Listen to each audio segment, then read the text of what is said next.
Hi, my name is Stephanie, and we're going to talk about how I became a UX designer in 2022, despite tech layoffs and the looming recession, and some tips on how you can do the same thing. So let's get into it.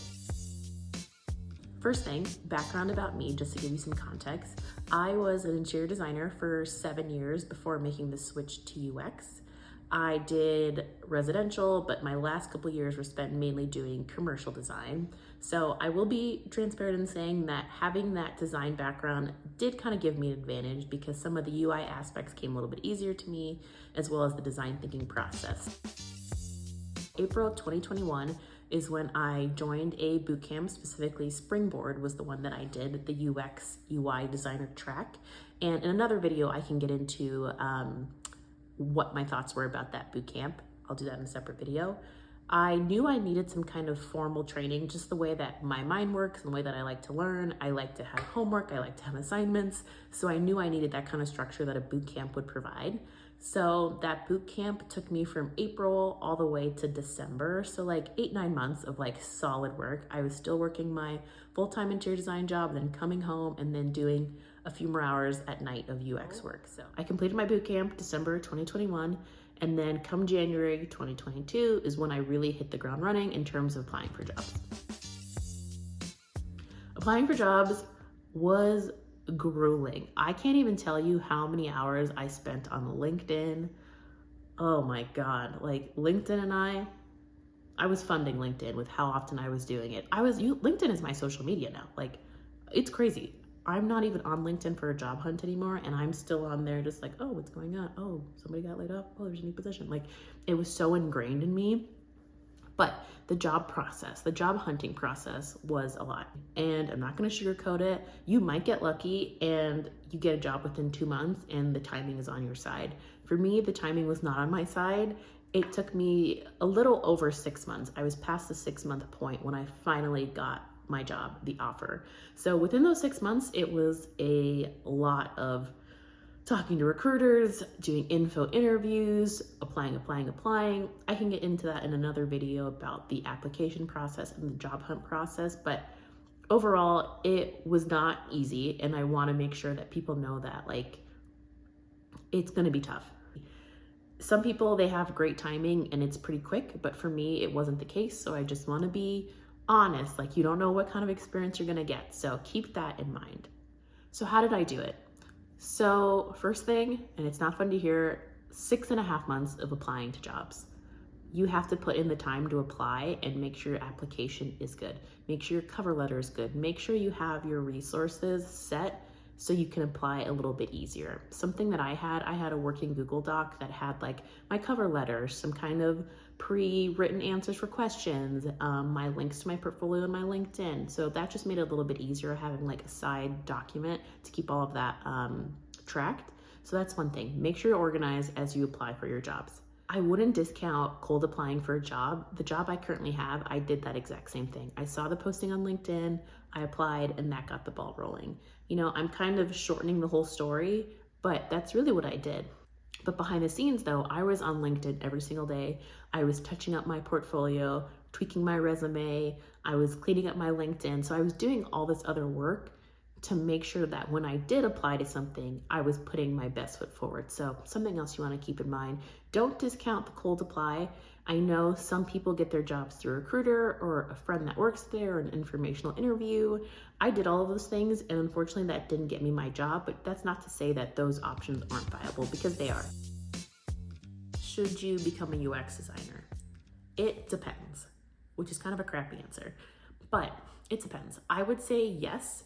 If UX is something that you're really interested in, you have a passion for, you've done your due diligence, you've done your research, and if you have the financial means to do so. And by that, I mean you have a good built up savings, you have another job that you're working while you're going through this. I would make sure you have all of that in place before you make the jump. Just because I don't know everybody's situation, but I personally wouldn't have done it if I wasn't working full time. Like, I couldn't have supported myself and not worked and solely focused on this bootcamp. And when it comes to the landscape, when it comes to tech, I would say for me, I always regret not starting sooner.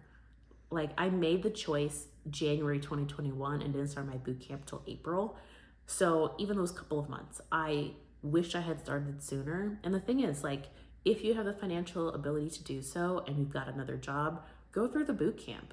Once you're done with the boot camp, you still have your job, you keep applying, and then who knows, by the time the boot camp is done, maybe things will look a little bit better.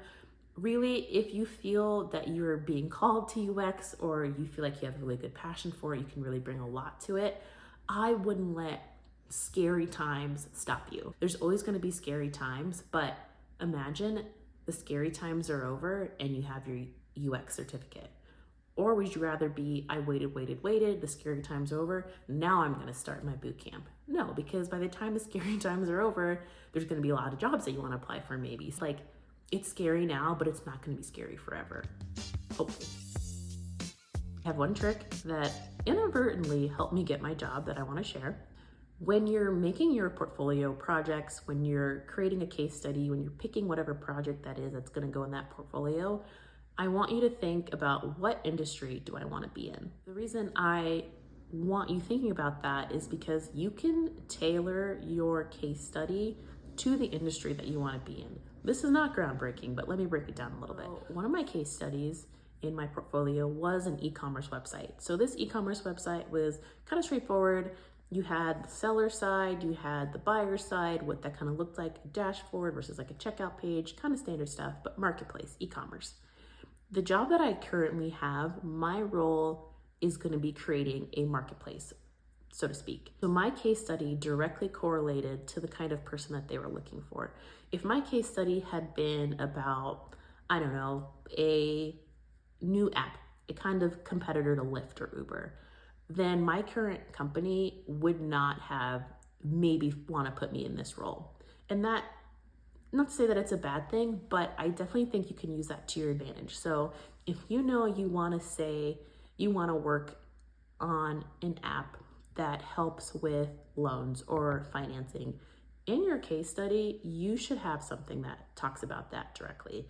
It's kind of obvious, but make it obvious. Like, make it obvious to this fintech company that, hey, I have a case study that directly correlates to this specific problem, and this is how I solved for it. I would be great in this role because of XYZ. Like, make it that obvious that like these two can sync up. So be prepared for the lows. Like, I hadn't job hunted like this in about 4 years, maybe. You know, all my interior design jobs were pretty easy to get. I knew somebody that worked at the next company, so it was a pretty easy transition. So I was out of the job hunting process for a long time. So be prepared for the lows. And when you're in that low, it's important to know, like, why am I doing this? Why am I getting into UX? You have to remember your whys. You have to remember your whys, because those will help you get through the lows. And it's okay to be low, it's okay to wallow, but it's not okay to stay there. So the next step is to build your network. And I don't even just mean like having 500 connections on LinkedIn and half of them are recruiters. Like, that's important too, but it's also important to kind of build camaraderie with other designers, especially new designers. So I'm coming from interior design, and a lot of my friends are interior designers. A lot of the people that we know are in this industry, architects. Like, that's kind of my bread and butter. So it's important to have that as well into this new field, especially like if you're a career switcher like I am. So it's important to make connections with new designers, more senior designers, really anybody, not only so you can just talk about UX obviously, but just to like have that framework and that friendship in this new career, in this new space of life. Because I feel like that really helps UX kind of stick and make it feel like this is not something that I just decided to do. This is literally a part of my life now. So, okay, so that's what I have for you guys. Those are my tips and tricks. That is my background. That's how I got into this role. So I'm hoping this helps somebody out here. When I first was getting into UX, I watched a ton of YouTube videos about people doing this exact same thing. So I'm really hoping that this will help somebody else who's like thinking about it, kind of waffling about it, to either make the leap or not, but just to think about all the different options. So thank you guys again for watching, and I'll see you in my next one. Bye.